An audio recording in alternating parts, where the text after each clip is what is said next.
You mentioned about the first day you got out, you were in a separate bed and you could open up the windows and smell.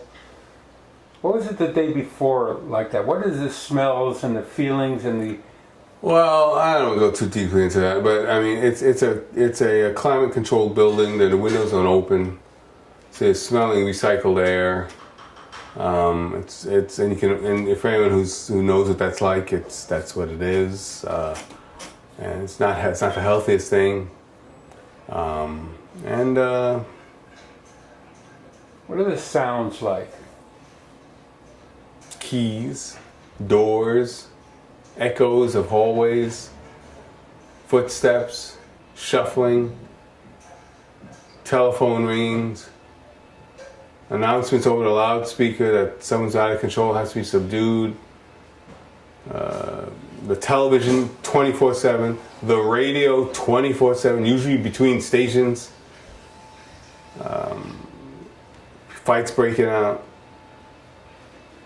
It's like sensory overload. People crying, yelling, screaming, fighting? Occasionally. That's just like the icing on the cake of everything else I told you. That's just like the occasional screaming and crying and fighting. But I mean, all that other stuff is constant. So that stuff you just mentioned is just, you know, little bits here and there, overriding that every once in a while. But it's sensory overload. And it's supposed to be a controlled, calming environment, but it'll drive you crazy.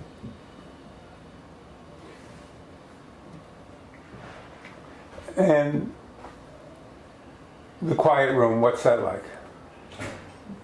What does that smell like, too? Urine, usually. Urine, latex paint to cut the urine, but doesn't cut it. There's usually a pissy, stripped mattress in the corner. That's it. No sheets, no blankets? Never any sheets. Never any sheets. No shoes? You just lay on a mattress and you just chill out. You decompress for the 2 hours that they keep you in there. Excuse me. And just for the record, you spent some time in a straitjacket before they were illegal. What was that like?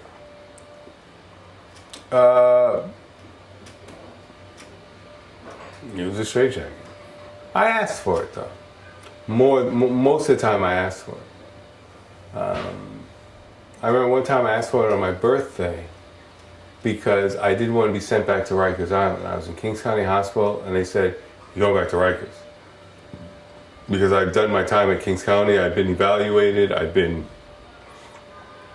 deemed fit to help my lawyer in my defense. I was stabilized, and there was no reason for me to be there anymore.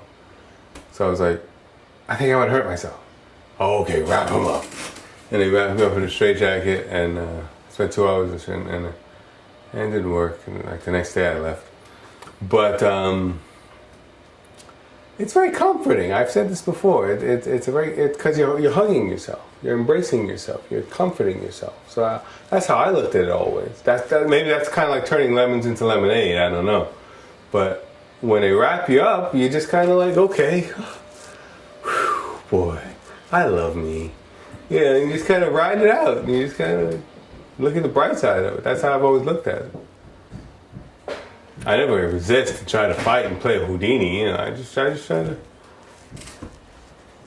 look at the bright side of it and look at the positives of it. That you're hugging yourself. You're kind of like, okay, you know, it's gonna be all right. It's gonna be all right. You know, where no one else will hug you, and no one else will hug you for months, years on end before you get a hug in a mental hospital.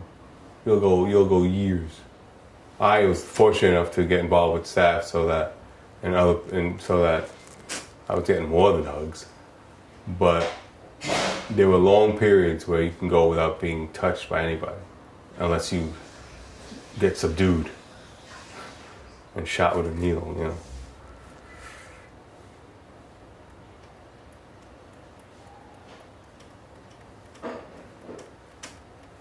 Did you ever need that? Yeah. Yeah, I ran the gamut. You can't do 18 years without getting just a taste of just about everything that the mental hospital has to offer.